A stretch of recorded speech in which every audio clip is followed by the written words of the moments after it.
Good afternoon. Welcome to the Senior Hour, which is sponsored by Providence Holy Cross Medical Center, IMAC Med Spa, and Comfort Keepers in Home Care.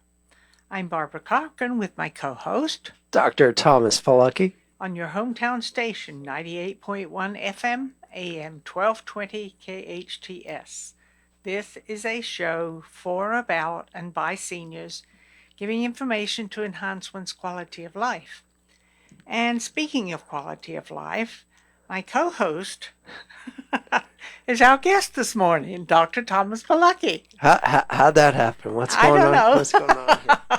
So it's crazy. I mean, I've been a guest for 20 years, give or take, right? And then, Dr. Dorio had some personal issues, so he had to step away for a moment. And I've been hosting, is it close to a year now? Oh, yeah. I'm pretty sure it is. It's got to be. It's got to be close to a year now. And there was a time when you weren't even here because of your last kicking butt on cancer campaign there. I did it. You did it. But I get it again, I'll beat it again. There you go. But I was flying solo for a while there. It was crazy. You guys just stepped away after 20 years and left me in charge of things. I'm surprised I didn't burn the house to the ground. Okay, what's on the agenda for today, sir? All right. So, we normally talk about your care, what we've done to help you get through, your health challenges over the past. We've been working together for over a decade, I believe. For a long time. And, we dealt with some pretty heavy stuff. You were in a potentially fatal car accident. It was bad, jaws of life kind of stuff. Yeah. And it was gnarly there. And then, a few other episodes, and twice cancer. You beat cancer twice while I've been working with you. When I was 75, when I was 85, and if I get it when I'm 95, I'll beat it again. There you go. So there.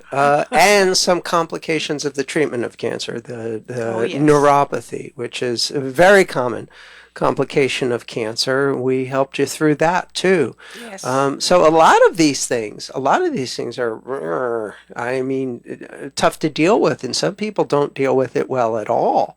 But you're kind of a tough cookie, huh? Well, I think a positive outlook has a lot to do with it. It sure does. It really does. Sure does. I mean, if I was a depressed person, I probably wouldn't be here. Yeah, today. No, for sure. And most people don't survive the first round of cancer, or the treatment, or all the consequences. But my treatment for my arthritis is what caused that first round. Methotrexate. And we don't talk so much about that. Yeah, well, that at that time I was taking it, they weren't really aware that that's what was wrong. There was nothing in the advertising. Okay. And since that time, they have become aware that methotrexate can cause cancer. It's one of the side effects. Yeah, it certainly did in your case. Boy, no more. There you go. But like I said, we normally talk about your care, and I checked in with you beforehand because I want to talk about something else that is why I became the kind of doctor that I am, and we're fortunate enough that during your care with me, you have not had an episode of migraine. No. Right? So, a lot of people just think, oh, it's a real bad headache.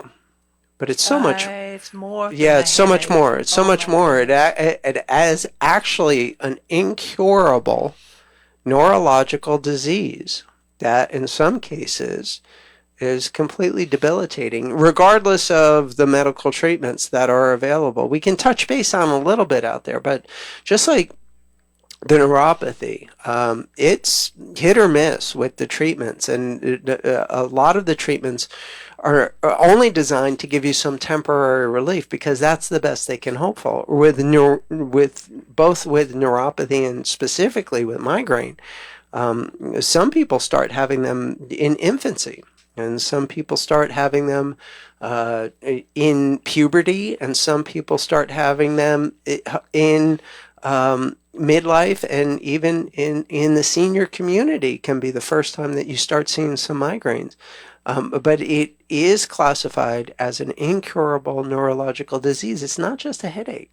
And most people, when I started getting the migraine headaches, that's all we knew at that point. We didn't know it was an incurable neurological disease, but there's there's other things that are grouped in with that some people may experience and never ever get a headache. Some people with the disease migraine never get a headache. There are weird variants of this thing, right? So in some people, it is just a digestive disorder, if you can believe that. It actually just, how a lot of people say that migraines are sick headaches, like they throw up from it, right? So imagine having that without the headache. You just throw up from it. And this an abdominal migraine, and it happens. It's weird, but it does happen. And another variant of it is much more common. In fact, it is so common that I treat a lot of my current patients for this particular variant of migraine, and that's called vestibular migraine. And vestibular is a fancy way of saying balance, right? So when people have vertigo, right? Vertigo or Meniere's, which is ringing in the ears, the tinnitus, and vertigo at the same time. A lot of times they'll see the specialist. They'll start off with their general doctor, and then they'll be referred to a specialist, maybe get some special testing and stuff, and wind up at places that are designed to look at the ear, because that's where we believe most balance takes place. How a part of the ear regulates balance in the body, and we know this happens. I'm not questioning that at all. However, a lot of times the treatments for that, and I'm talking everything from mild medications, over-the-counter remedies, all the way through very, very strong prescription medications, don't touch it. And then you see a surgeon, right? And they do different kinds of surgery, either on the ear or even into the brain itself. And a lot of those people don't get better either. So that's usually when someone like that shows up in my office after none of that stuff works, because most people don't realize that there is a possibility that this could be a variant of what I commonly treat. And we'll get to that in a moment. But the reason that I became this kind of a doctor in the first place was when it started before school, because I would go to in kindergarten, I would have to go to the school nurse to, get some aspirin or lay down or do whatever to try to get through the day. And this wasn't, once or twice a year. This was on a regular basis. I knew all the school nurses from kindergarten all the way through high school. And it's a debilitating problem. And I was by the time I was in 10th grade, I was on 5 prescription medications for complications from this thing. And still, no matter how much medication I took, the migraines would keep coming back. And that's all too common for too many migraine sufferers out there. Well, how did the migraines affect your schoolwork and your ability to concentrate? Well, that's another variant of it. So a lot of migraine sufferers don't get headaches. They don't get the sick headaches. They don't get dizzy, but they have this brain fog where it's hard to concentrate. It's hard to stay focused on something. It's often misdiagnosed as some variant of attention deficit, ADHD. And so then they get into all kinds of medications for that. And that may be a misdiagnosis and a mismanagement and a mistreatment. Sometimes, however, the ADHD medication inadvertently is beneficial for the real problem. And so when the symptoms get better, that's all people care about. They don't care whether the real disease process is being addressed or not. People just want to feel better, right? People just want to get on with their lives and function. So sometimes even if it's the wrong diagnosis and the wrong treatment, it still works anyway. Thank God for that, because that happens more often than people know about. But as long as you're happy with the result, who cares, right? That's very true, very true. Well, migraines are caused by different things. A lot of different things can be can contribute to migraines. I have my own bias on this because of my personal experience with it, no matter how much medication. So people will say it's a chemical imbalance or it's a hormonal imbalance or it's hereditary and the disease is an incurable neurological disease, yada, yada, yada, yada, yada. I have a different experience with it, and so do most of my patients. Now, I'm not saying that I cure every kind of migraine for every person every time. Nobody can say that for good reason. First of all, it's not true. It just doesn't work that way. There are a lot of contributing factors, but my experience with it is that it is the brain's cry for help. The brain is starving for blood and oxygen, and it is kind of like a heart attack in the brain. They say that a stroke is a brain attack, but a stroke is much more serious. It's immediately life-threatening, and migraine typically isn't immediate life-threatening, but on a smaller scale. We know that migraine disrupts the flow of blood and therefore the flow of oxygen and nutrients in the brain. So it's real similar, and that's where I focus my attention with my treatment for my patients on migraine, and we get great results. It's what saved me. Well, after we talked earlier this morning about what the subject would be for the show today, it got me thinking, and I remember during the war as a little girl, I had very, very intense headaches. Sure. Well, that's understandable. That's what my mother would tell me, because my dad was in the Navy and he was gone. Yeah. But we used to have to, as kids, have to walk to school with the gas mask on our faces, and I don't know whether that inhibited the flow of oxygen. Sure. But I used to get very severe headaches. Yeah, well, you've got a lot of contributing stressors there. The emotional stress, right? Of you don't know if a buzz bomb is going to drop on your house or your school, or if you see him, upstairs. You got the mask that's cutting off your oxygen. That's another known contributing factor. And in a weird way, we had to wear them. It was of required. course. Well, yeah, you didn't had know. No choice. You didn't know. I mean, these funny-looking things that would come out here. You could barely see over them. But I remember that so vividly after we talked earlier today. Yeah. And the other time I had a severe migraine attack was when I was going through my first divorce. Yep, emotional. Finding out things that I had suspected but didn't know about for sure, and found out yes. And that's when I had several very severe headaches, which I'm assuming were pretty close to migraines. Yeah. Because they were severe. Yeah. They were severe. Of course. So regardless of the triggers, because we can do a whole show just on how to avoid triggers or how because that's what so much of the information is out there. Oh, don't drink red wine or don't eat bacon or whatever, all this stuff. Don't have cold cuts. Don't do this. Don't do that. Well, red wine will give me a headache. Yeah, but it especially doesn't. if it's not a good red wine. So I stay away from red wine. Yeah. Unless you're on a road trip with me. There you go.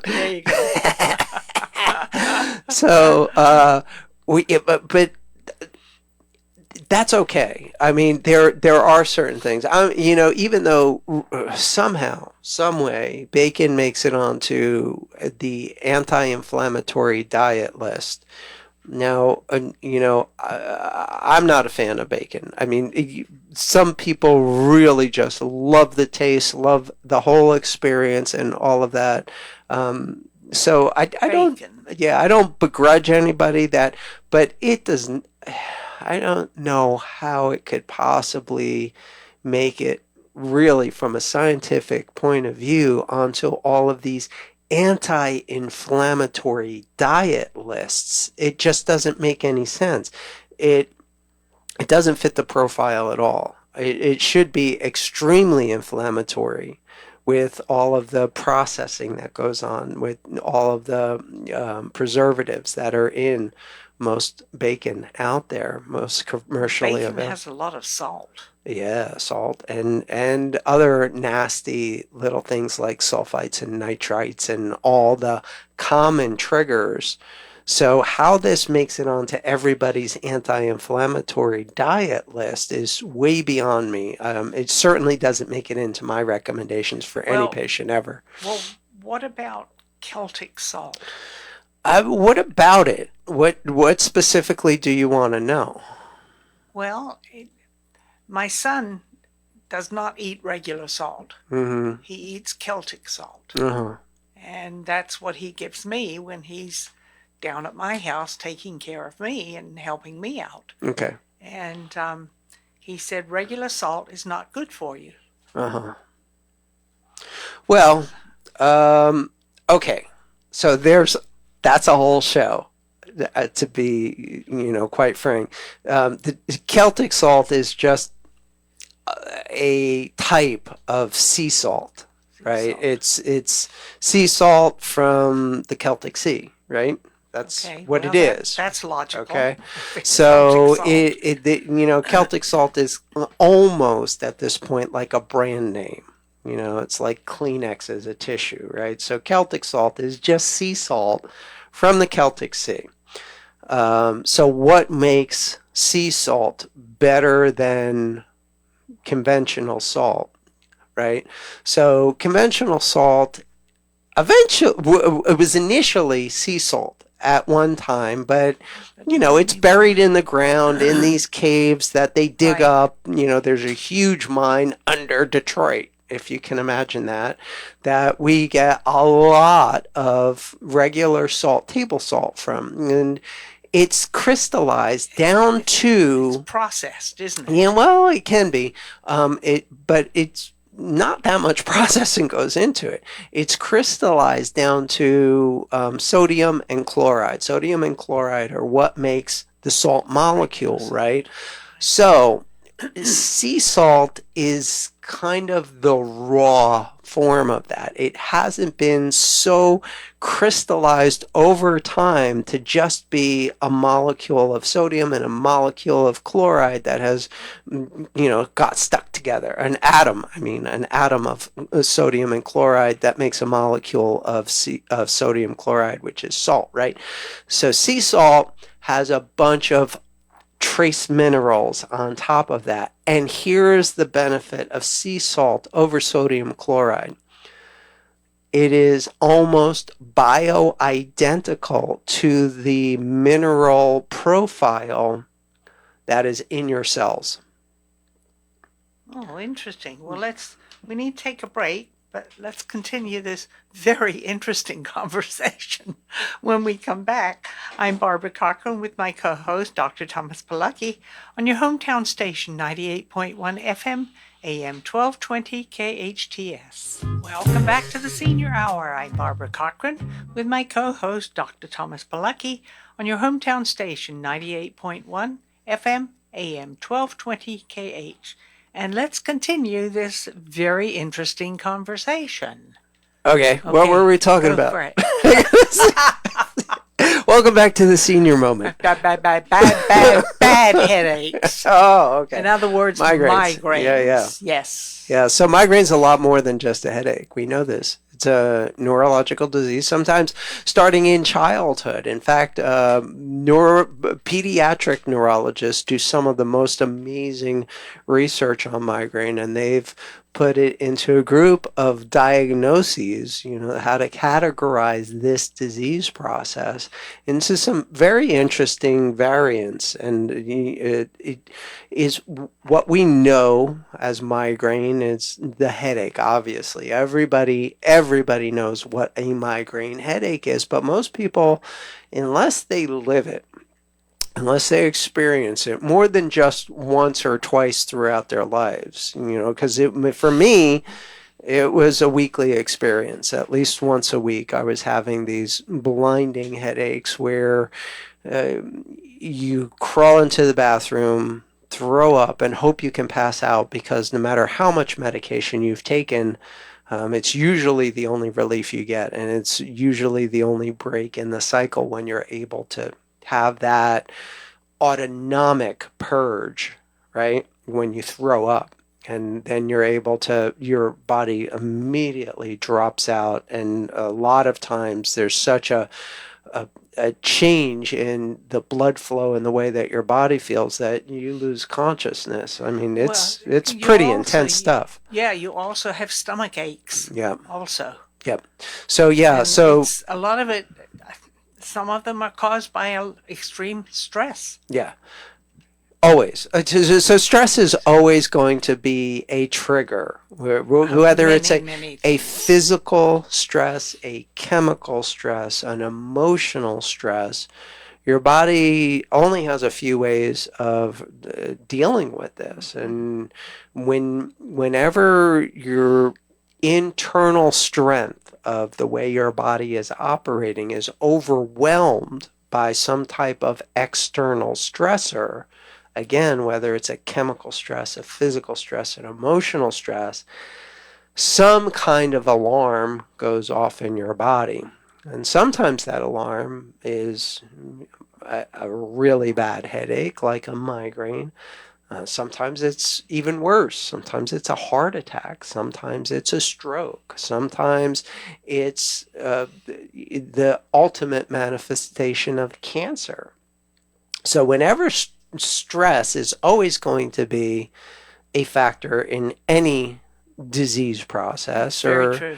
any Very true. symptom. So there's always going to be that, and the key, as far as I'm concerned, is a functional medicine practitioner, regardless of what's in my bag of tricks or what school I graduated from, because I have friends that graduated from medical school. I have friends that graduated from naturopathic school, naturopathic school. I have friends that graduated from dental school. I have friends that graduated from Oriental medicine schools that all and oh, Adam Laramie from Yes. Focus. He's a Physical therapy. PT. He thinks the way that I do. He has a different tool set.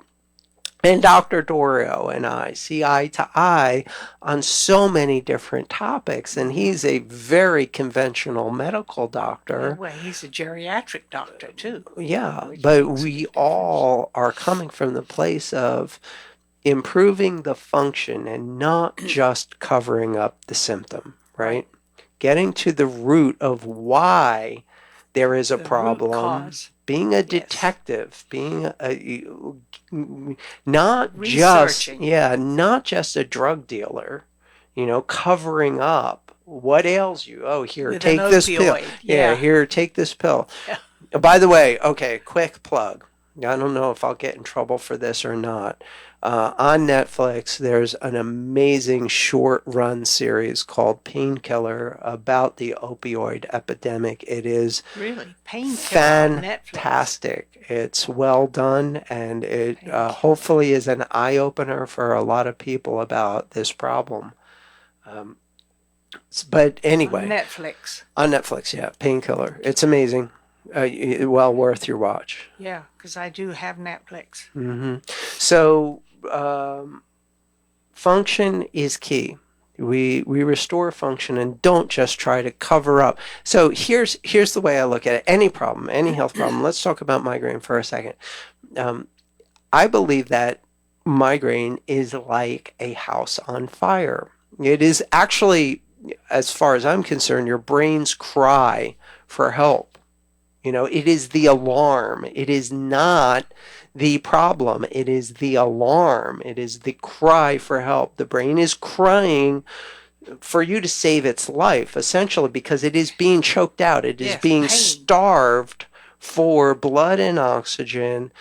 And if you just go in and treat the symptom, if you just treat the headache, it's rarely effective for any length of time, because it's like going around in a burning building and disconnecting all the fire alarms. When you cover up the symptom, which is the cry for help, it's the only way the body can talk to you is through symptoms. And when it comes to migraine, the symptom is often a very bad headache.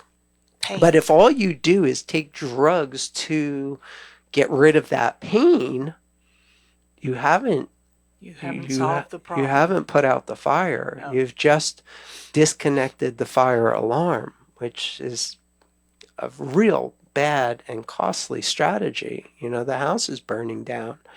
And when it comes to migraine, we see that with things called rebound headache. It's a very common, or medication overuse headache, where the more medication a patient with migraine uses, the more frequent and the more severe their migraines become. It's very common. Rebound. Yeah. Very interesting.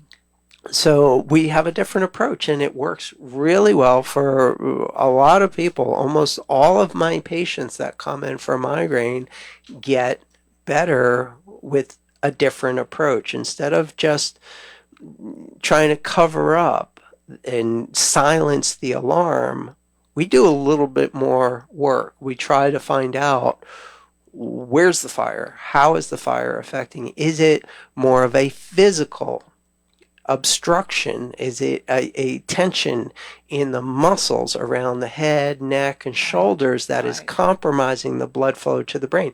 And if so, is that more of a physical stress because there's some kind of injury in the head, neck, or shoulders that hasn't been rehabilitated properly? Or is it more of a chemical imbalance like you were getting to with the salts, the electrolytes in salt? Is there an electrolyte imbalance that's causing abnormal tension in the muscles? And some of those muscles are wrapped around the blood vessels that control blood pressure in the body. This is why I didn't want to get into the conversation about the sea salt so much, because we know that salt, done properly, can be very good for you. In fact, it's absolutely necessary. But salt is so mismanaged in this society that it causes a lot of people a lot of problems, yes, including high blood pressure. And to say that, oh, well, it's only table salt that does that, sea salt doesn't do that, is absolutely wrong. It's an absolute urban legend myth that is bad science. If you have a sensitivity to sodium, you're going to have a problem whether it comes from table salt or whether it comes from sea salt. Now, on the flip side of that, if you have an electrolyte imbalance, I would move towards sea salt over table salt, because the mineral profile in sea salt is what we call bioidentical, which means it's almost exactly the same ratios of these different minerals, not just sodium and chloride, but all of the trace minerals that make up, that allow every cell in our body to perform the functions, right? Magnesium and sulfate and all of those other things, right? So a bioidentical profile, the concentration of these complex minerals, dozens of minerals, I think is a better strategy than just throwing sodium and chloride at it. And Right. that was Yeah. kind of, I think, the point you were making. We know that magnesium relaxes muscles, right? But it's not the only thing. It's just another part of the equation.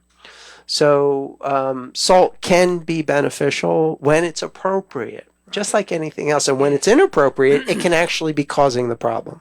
Right. So there's a lot more to it. And when it's a physical stress, when it's the injury, and I deal with neck injury, as you know, when you got in your bad car accident, and we rehabilitated that. In my last treatment, you did a lot of work in my neck area. Yeah, well, it's important up there. You treat the neck area because it is not just about blood flow to the brain, and it's not just about the concentration of the nerves running through that area. It is one of the most powerful ways that you can access the way that the brain functions outside of going in there and poking around or trying to chemically change it, because the joints in the neck and the muscles in the neck have a direct communication with brain function. And we can measure this on functional MRI and something called a PET scan, which is like a fancy x-ray that sees how the brain is working. Well, now, are there any exercises that one can do using the neck? Absolutely. So here's the thing, though. When it is a physical, the physical is the main problem, right? So we got to the physical, the chemical, and the emotional. Emotional is obvious. If you're under emotional stress, it's going to have the same kind of, the house is burning down. You got to deal with the emotions that are involved with that. Or you're going to constantly be under the stress. But what I'm most concerned about is the internal stress that is there and just sitting there. And so when any external stress, like an emotional trauma, a physical trauma, a chemical trauma, some kind of assault, some kind of attack on your body, if your body's already pre-stressed, if your body's already not functioning optimally, it's going to have a much more devastating effect. So we go in there, and like you said earlier, last week when I worked on you on air, we worked on the joints and muscles and changed the tension in your neck. And I like that approach a lot more because you can use a lot more precise, a lot more gentle, a lot more effective treatment and change the tension the stress, the way your body handles stress, the way your brain processes stress, and how it responds to stress through all the different systems in your body with a gentle touch. Like that's why you come to me and not go somewhere else. Well, most chiropractors, in fact, I would say probably 98% of them, when you get on this bed, they'll just twist your body. Yeah. And everything will be fine now. Yeah. And that's not the way you treat. No. You're completely different. Yeah. So there's a reason for that. I mean, I taught at 2 chiropractic schools, and prior to that, I am one of 12 advanced instructors in the world. So I have a kind of a different idea about how things work, and any high level of research done in chiropractic dismisses that general manipulation immediately and goes to a more specific approach. But I'd like to talk about that a little bit more when we get back from your break. You're listening to KHTS FM 98.1 AM 1220 and hometownstation.com. All right, Barbara Cochran with my co-host Dr. Thomas Polucki on your hometown station 98.1 FM AM 1220 KHTS.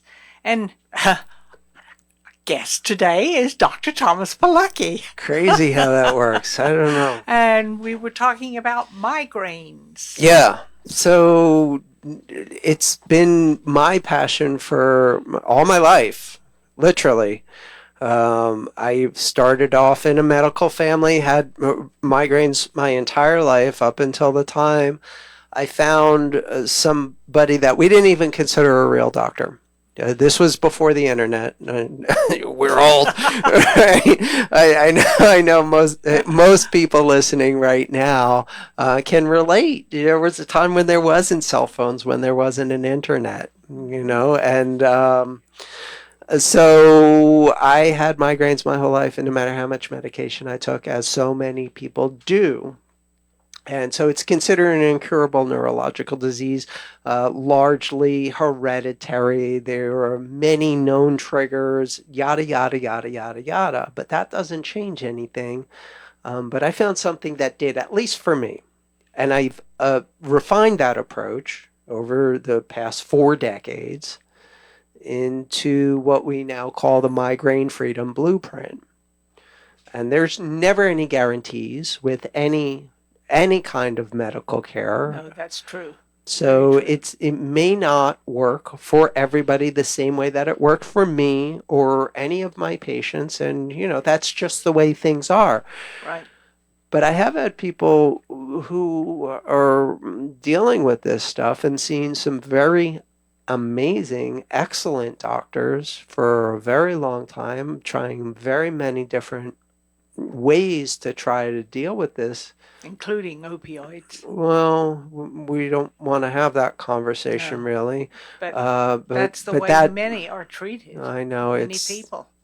That is probably the worst option. I would think so. Absolutely.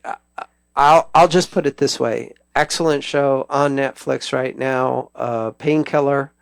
If you have any questions or concerns about opioids for any purpose whatsoever except for end-of-life care, this show will answer any questions. Painkiller on Netflix. Painkiller on Netflix.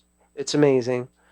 I don't know how it got onto mainstream media, to be quite frank, but it is very accurate as far as how these things become epidemics, how these things become major social issues, how these things get the green light through a system that is supposed to be there to protect us and winds up not being so much. And that's all I want to say about that. That's not what this show is about. No, that's true. But I do want to put a plug to an excellent program out there. So anyway,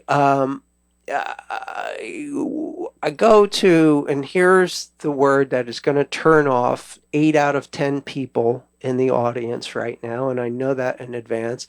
I go to a chiropractor, right? But he doesn't twist or crack.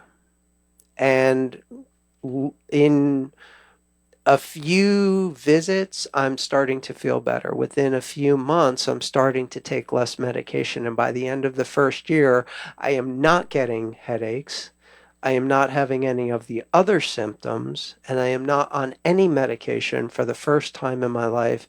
And that was over 40 years ago. And I haven't had more than a handful of migraines ever since, regardless of the amount of stress, regardless of the amount of triggers that I'm exposed to, regardless of every other conceivable factor that everybody says is, the reason that people get migraines. So I found as close as a cure is possible for my migraines, and I've been sharing it with my patients ever since. And we've refined it down to a process where you can do most of the work online without ever even seeing me. And there's, a few things that some people do need to see me for, but we're trying to work that part out too as well. It's called the Migraine Freedom Blueprint. And I'll try to get the information to the website at KHTS to show people how they can find out more about that. But we got to wrap the show today. Crazy, that's right. huh? Where did the time go? I mean, well, that's another part of the senior moment. You've been listening to the senior moment or the senior hour? The senior hour on KHTS 98.1 AM 1220 hometownstation.com. We're sponsored by iMac MedSpa. Comfort Keepers and Providence Holy Cross. Now go out and enhance your quality of life.